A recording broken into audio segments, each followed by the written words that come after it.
దేవునికి స్తోత్రం. హల్లెలూయా.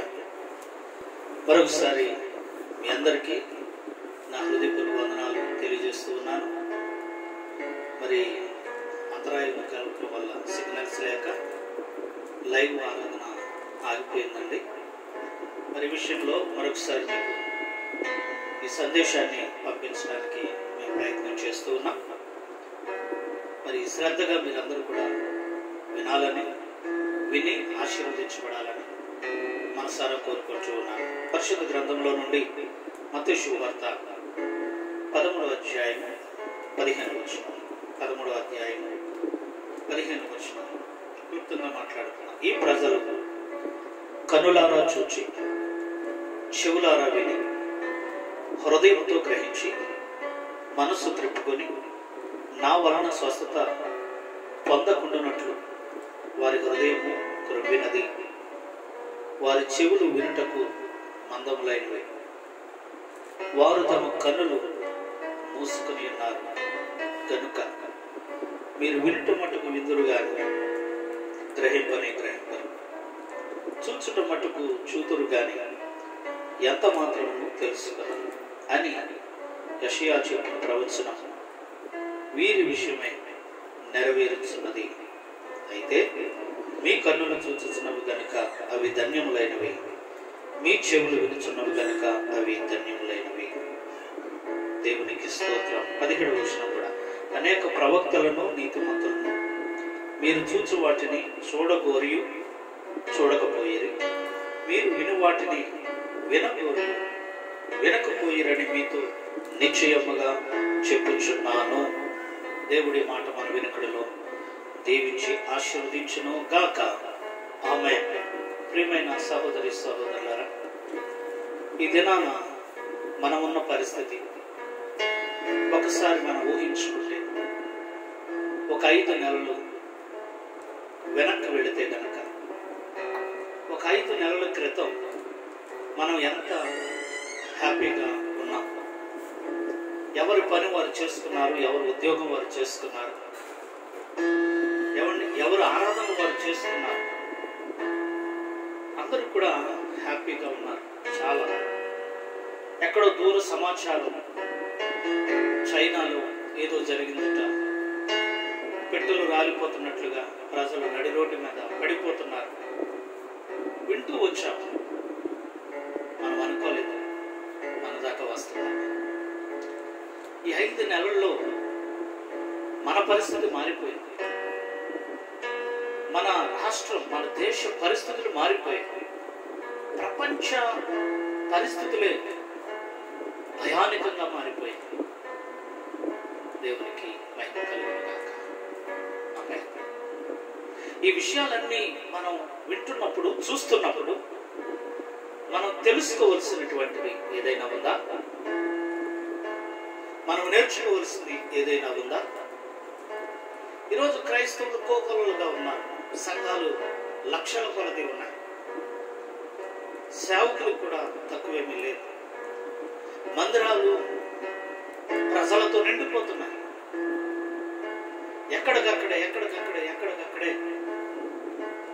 సేవ జరుగుతూ ఉంది. నేను ఒక ప్రశ్న వేస్తున్నాను. అయితే ప్రజలు దేవుని మాట వింటున్నారంటారా? అసలు ఇప్పుడు ఈ 5 నెలల్లో జరుగుతున్న పరిస్థితులను చూసి, ఒక కంటికి కనిపించినటువంటి ఒక చిన్న వైరస్ ఒక 6 అడుగులు మనిషిలో ప్రవేశించి మరణావస్థకు తీసుకుని వెళ్ళిపోతుందంట. ఒక్క వ్యక్తికి సోకితే ఎంతో మందికి సోకి ఎంతో మందిని బలికొంటూ ఉందంటే, ఈ రోజుకి ఇన్ని చూసి మనుషుల్లో ఏమైనా మార్పు వచ్చిందంటారు? స్వయాన యేసు ప్రభులు వారు తన శిష్యులైన వారిని వెనక పెట్టుకుని తన ముందు ఉన్న వారితో మాట్లాడుతున్నటువంటి మాట, ఈ ప్రజలు అన్నాడు. ఈ ప్రజలు కన్నులారా చూచి, చెవులారా విని, హృదయంతో గ్రహించి, మనస్సు త్రిప్పుకొని నా వలన స్వస్థత పొందకుండానట్లు వారి హృదయము క్రొవ్వినది, వారి చెవులు వినుటకు మందములైనవి, వారు తమ కన్నులు మూసుకొని ఉన్నారు. వారు తమ కన్నులు మూసుకొని ఉన్నారు కనుక వీరు వినుట మట్టుకు విందురు గాని గ్రహింపరు, చూచుట మట్టుకు చూతురు గాని ఎంత మాత్రము తెలుసుకొనరు. యెషయా అనే ప్రవక్త కొన్ని వేల సంవత్సరాల క్రితం ఈ ప్రవచనాన్ని ప్రవచించారు. ప్రియులారా, దేవుని యొక్క వాక్యం నిరర్థకము కాదు. దేవుడు ఎప్పుడో పరిశుద్ధాత్మ ప్రేరణ చేత తన భక్తులతో వ్రాయించుకున్నటువంటి ఈ పరిశుద్ధ లేఖనములు ఎప్పటికీ వ్యర్థము కావు. దీనిలో నుండి ఒక్క మాట అయినను తీసివేయడానికి ఎవరును సరిపోరు. కొన్ని సంవత్సరాల క్రితం యెషయా మాట్లాడినటువంటి ఈ పరిశుద్ధాత్మ ప్రేరణతో ప్రవచించిన ఈ ప్రవచన వాక్కులు ఏంటంటే, ఈ ప్రజలు కన్నులారా చూస్తారు. మన కళ్ళతో ఎన్ను చూస్తున్నాం, మన కళ్ళతో వేటిని చూస్తున్నాం, మన కళ్ళతో మంచివి చూస్తున్నాం, చెడ్డవి కూడా చూస్తూ ఉన్నాం. దేవునికి స్తోత్రం, హల్లెలూయా. మంచి కార్యాలు చూస్తున్నాం మన కళ్ళతో, అలాగని చెడ్డ కార్యాలు కూడా చూస్తున్నాం. దేవుడు మనకి కళ్ళు ఇచ్చారు. ఇంటికి దీపం ఎలాగో నీ దేహానికి కన్ను అలాగన్నాడు. నీ దేహం అంతటికి దీపము నీ కన్నే అని దేవుడు చెప్పాడు. అలాంటి కళ్ళతో ఎన్ని చూస్తున్నాము. ఈ 5 నెలలలో వేల మంది, లక్షల మంది కరోనా వైరస్ వచ్చి చనిపోవడం మనం చూస్తున్నాం. కరోనా వైరస్ సోకి హాస్పిటల్లో వైద్యం చేసుకునే పరిస్థితి మనం చూస్తున్నాం. ఈ మధ్యకాలంలో సోషల్ మీడియాలో ఒక న్యూస్ వచ్చింది. ఈ కరోనా పేషెంట్స్ దగ్గర డ్యూటీ చేస్తున్నటువంటి ఒక సిఐ గారు, ఆయనకి కరోనా వచ్చి హాస్పిటల్లో వైద్యం పొందుతూ చనిపోయాడు. ఒక గొప్ప జాబ్ అయింది, ఒక గొప్ప ఉద్యోగం, మంచి జీతం. బాధాకరమైన విషయం ఏంటంటే, ఆయన చనిపోయినప్పుడు ఆయన బాడీని వారింటికి ఇవ్వలేదు. తన భార్య, తన భర్త ముఖం చూడటానికి లేదు. తన పిల్లలు తన తండ్రి మీద పడి ఏడవడానికి లేదు. ఎంత దౌర్భాగ్యమైన పరిస్థితిలో దేశం ఉందో, ప్రజలు ఉన్నారు, ఒక్కసారి మీరు ఆలోచించాలని మనం చూస్తున్నాం. నువ్వు చూస్తున్నావు కదా, టీవీ న్యూస్ లో చూస్తున్నావు కదా, నీ వాట్సాప్ లో వస్తున్న మెసేజ్ నువ్వు చూస్తున్నావు కదా. ఈ ప్రజలు కన్నులారా చూస్తున్నారు, భయంకరమైన విషయాలు చూస్తున్నారు, బాధాకరమైన విషయాలు చూస్తున్నారు. అదే సమయంలో దేవుడు చేసిన కార్యాలు కూడా మనం చూస్తున్నాం. హల్లెలూయా, దేవునికి స్తోత్రం. పరిశుద్ధ బైబిల్ గ్రంథం చెప్తున్నది ప్రియులారా, పరిశుద్ధ బైబిల్ గ్రంథం చెప్తుంది, ఇశ్రాయేలీయులు దేవుని కార్యాలు ఎన్నో చూశారు. దేవుని కార్యాలు ఎన్నో చూశారు. ఐగుప్తీయులు తెగుళ్ళు ఎలా పంపించాడో చూశారు కదండి. ఐగుప్తీయులకు ఈ తెగుళ్ళు ఎలా పంపించారో వారందరూ కళ్ళారా చూశారు, చెవులారా విన్నారు. దేవునికి స్తోత్రం. చూశారు, విన్నారు. వారు ఐగుప్తు దేశం నుండి బయటకు వచ్చినప్పుడు, ముందు సముద్రం వచ్చినప్పుడు, వెనకాల పరో సైన్యం వస్తున్నప్పుడు దేవుడు సైన్యాన్ని ఎలా ఆపాడు వారు కన్నులారా చూశారు. మోషే చేతులెత్తి ఎలా ప్రార్థన చేశాడో ఈ చెవులారా విన్నారు వాళ్ళు.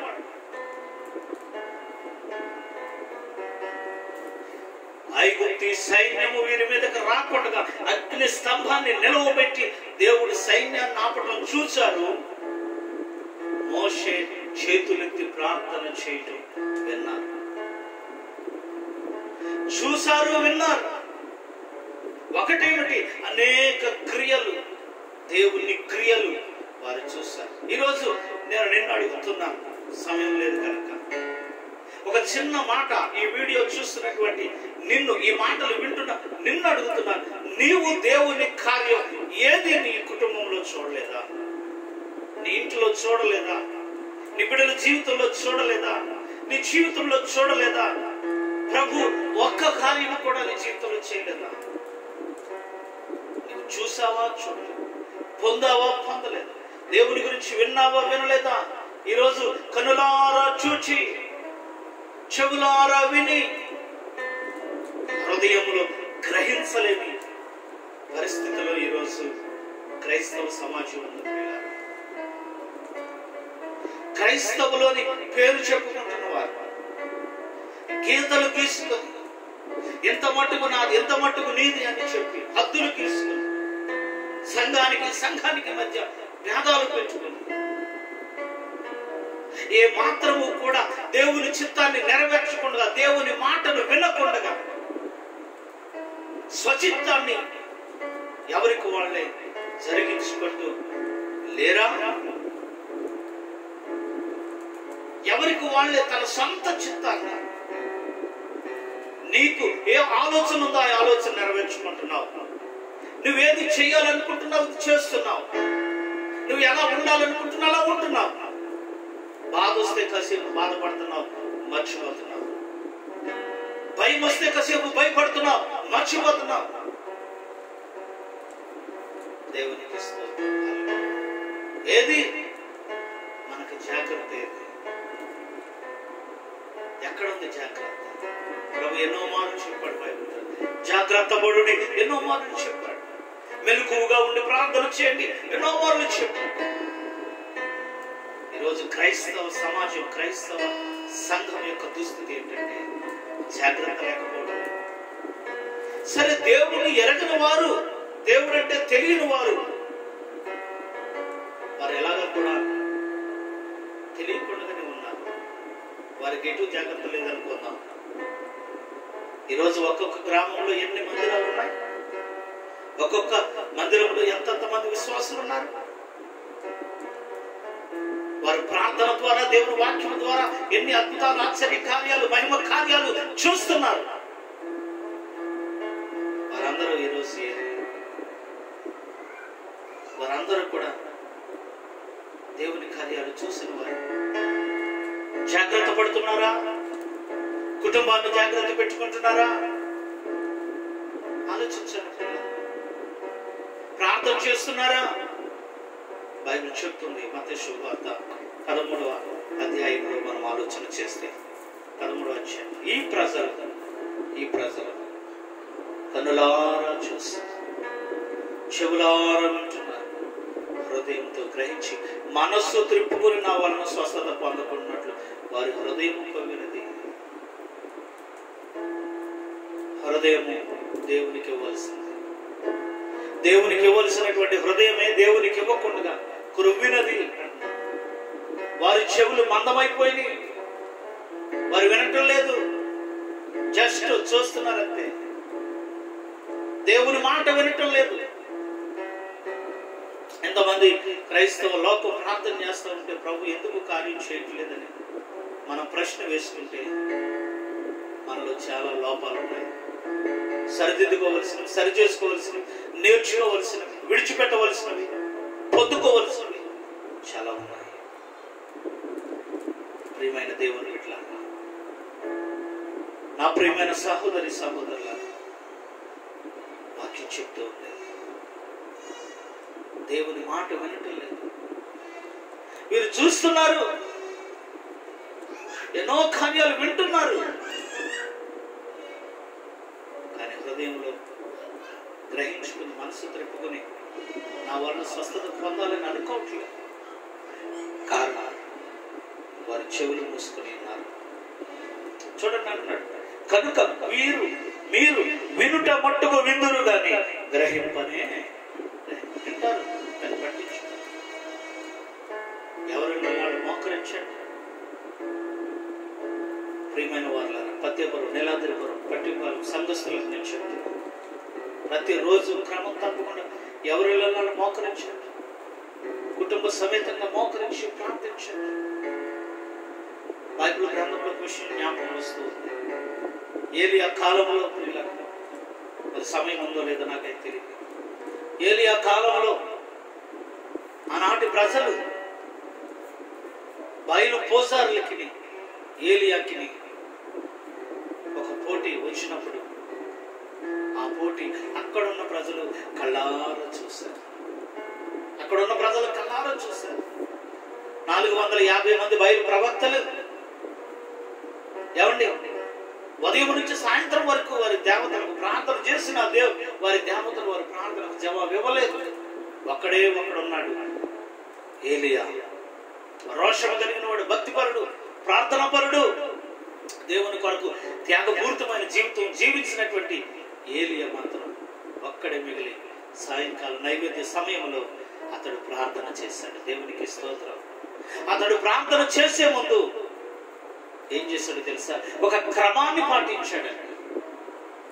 ఏలియా ప్రార్థన చేసే ముందు ఒక క్రమాన్ని పాటించాడు.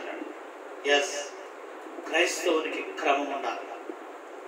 క్రైస్తవ సంఘానికి క్రమం ఉండాలి. అక్రమము చేయువారా నా యొద్ద నుండి తొలగిపోండి, మీరెవరో నాకు తెలియదు అన్నాడు అంతే ప్రభు. అక్రమంగా జీవిస్తే ఎవరిని కూడా ప్రభు విడిచిపెట్టాడు. నీవు దేవుడు నమ్ముకున్నా, బాప్తిసం పొందుకున్నా, సంఘ విశ్వాసం అయినా సరే దేవుడు నిన్ను విడిచిపెట్టాడు. అక్రమము చేయుదానా, అక్రమము చేయువాడా వెళ్ళిపో అంటాడు అంతే. క్రమం కావాలి. దేవునికి స్తోత్రం. 450 మంది ఉదయం మొదలెట్టి సాయంత్రం వరకు కూడా వాళ్ళంట ఒళ్ళంతా రక్తం వచ్చేటట్టుగా కత్తులతో వారి శరీరాలను చీరుకుంటూ రక్తాన్ని చిందించుకుంటూ మరి ఇంకా మాంసం నలుగుతూ అది మరి భూమి మీద పడుతూ ఉందంట. ఆ విధంగా రక్తసిక్తమైన దేహాలతో బట్టలు విప్పుకొని ఏమండి వారు దేవతలకు ఆరాధన చేస్తే వారి దేవతలకు కరుణించలేదు, ప్రార్థన వినలేదు. గమనించండి, ఏలియా ఒక్కడే ఒక్కసారి ప్రార్థన చేశాడు. ఏలియా ఒక్కసారి ప్రార్థన చేశాడు, కానీ ప్రార్థన చేసే ముందు క్రమపరిచాడు. అదే క్రమంగా చేశాడు. అదే ఏంటో తెలుసా? మొట్టమొదటిగా పడద్రోయబడిన బలిపీఠాన్ని కట్టుకున్నాడు. దేవునికి స్తోత్రం. పడద్రోయబడినటువంటి బలిపీఠాన్ని తిరిగి కట్టుకున్నాడు. ఎక్కడితో నేను మాటలు ముగిస్తూ ఉన్నాను ప్రియమైన వారు. మిగిలిన విషయాన్ని ప్రభు అవకాశం ఇస్తే వచ్చే ఆదివారం ధ్యానించారు. పడదోయబడిన బలిపీఠం అనగా నీ హృదయం మలినమైపోయిందా? నీ హృదయం కఠినమైపోయిందా? నువ్వు ఎలా ఉన్నావు? నీ భక్తి ఎలా ఉంది? నీ విశ్వాస జీవితం ఎలా ఉంది? ఎన్ని సంవత్సరాలు అయింది నువ్వు ప్రభువును నమ్ముకుని? ఎంతకాలం నుంచి క్రీస్తులో నువ్వు జీవిస్తున్నావు? ఆ మొదటి విశ్వాస జీవితం ఒకసారి జ్ఞాపకం తెచ్చుకో. ఆ మొదటి ఆ యొక్క క్రమాన్ని ఒకసారి జ్ఞాపకం తెచ్చుకో. మొదటి నువ్వు ఎలా ప్రార్థన చేసేదానివో, ఎలా ప్రార్థన చేసేవాడు ఒకసారి గుర్తు చేసి, ఎలా పాడేదానివో, ఎలా పాడేవాడు, ఎలా చదివేదానివో, ఎలా నడుచుకునేదానివో ఒక్కసారి గుర్తు చేసుకుంటే నువ్వు పడిపోయావు. ఆ స్థితిలో నుండి నువ్వు పడిపోయావు. ఏ స్థితిలో పడిపోతీవో చవిసూచుకో సంగమా. ఏ స్థితిలో పడిపోతీవో సరి చేసుకో సంగమా. సంగమా సహవాసమా క్రీస్తేసు ప్రేమకు ప్రతిరూపమా. సంగమా సహవాసమా క్రీస్తేసు ప్రేమకు ప్రతిరూపమా. వినుమా దేవుని మాటను, గైకొనుమా యేసుని రాకను. వినుమా దేవుని మాటను, గైకొనుమా యేసుని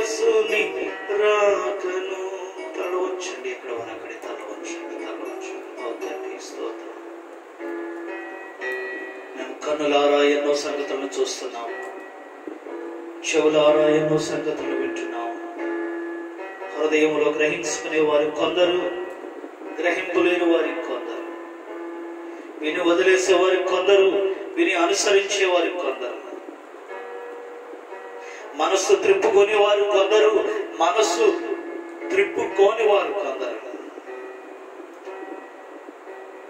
నీ రక్షణకై, నీ స్వస్థతకై, నీ సహాయంకై ఎదురు చూసేవారు కొందరు, ఎదురు చూడని వారు మరి కొందరు.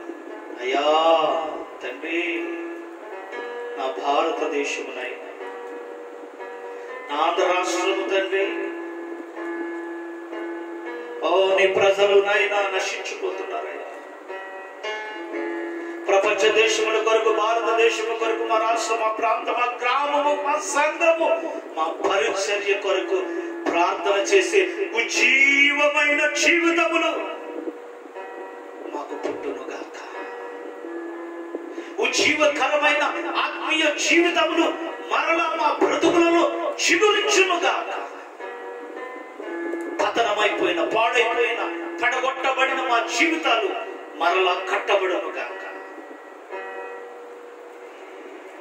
ఏలియా పడద్రోయబడిన బలిపీఠాన్ని మరలా తిరిగి కట్టడం.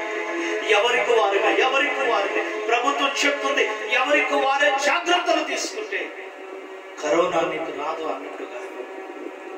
దేవా, మేము జాగ్రత్త పడినట్లు సహాయం చేయాలి. మేము అజాగ్రత్తగా ఉంటున్నాం, అజాగ్రత్తగా బ్రతుకుతున్నాం. మా బ్రతుకులలో జాగ్రత్త నేర్పించండి. కళ్ళతో చూసిన వాటిని, విన్న వాటిని హృదయంలో గ్రహించుకొని నీ వైపు త్రిప్పబడిన వారమై నీ మీద ఆధారపడి కృపను దయచు. మా ప్రార్థన అంగీకరించాలి. ఎంతమంది అయితే ఈ కార్యక్రమంలో పాలుపొంపులు పొందారు వారందరినీ దీవించుకుంటారు. రోజు రోజుకి పల్లెలలో, పట్టణాలలో కరోనా వైరస్ కేసులు పెరిగిపోతున్నాయి. ఒకరి నుండి ఒకరికి విస్తరించిపోతున్నాయి. ప్రజలు భయపట్లో బ్రతుకుతున్నారు. కరోనాకు భయపడుతున్నారు కానీ కరుణామయుడైన యేసయ్యకు భయపడలేకపోతున్నారయ్యా. వారి బ్రతుకులలో తిరిగి కట్టుకునే అనుభవాన్ని దయచేయండి. వారిలో మీ అగ్ని మండించండి. రగలాలి తండ్రి, మండాలి ప్రభువా, ఉజ్జీవంతో నిండాలి ప్రభువా. నీ గొప్ప సహాయం మీరు మాకు దయచేయండి. ఈ అవకాశం మాకు ఇచ్చినందుకు కృతజ్ఞతలు చెల్లిస్తున్నాను. యేసు నామములో ఎవరైతే ఈ ప్రార్థన, ఈ మాటలు విని పశ్చాత్తాపడ్డారో వారి హృదయములు తెరవబడునుగాక, మనస్సులు తెరవబడునుగాక, మనోనేత్రములు వెలిగించబడునుగాక. నీ మాటలు విని ప్రకారంగా నడుచుకునే చెవులు వారికి తెరవబడునుగాక. యేసు నామములో ప్రార్థించుచున్నాము పరమ తండ్రి, ఆమేన్. ఇప్పుడు మన తండ్రి దేవుని ప్రేమ, ప్రభువైన యేసుక్రీస్తు కృప, పరిశుద్ధాత్మ దేవుని సహాయం ఈ కార్యక్రమంలో పాలుపొందులు పొందిన మనందరికీ, మన సంఘ సహవాస కుటుంబాలకు, బిడ్డలకు, పెద్దలకు, చిన్నలకు, ఫేస్బుక్ స్నేహితులకు, యూట్యూబ్ యూజర్లకు అందరికీ దైవ కృప సదా తోడై ఉండునుగాక. ఆమేన్, ఆమేన్, ఆమేన్. అందరికీ వందనాలు.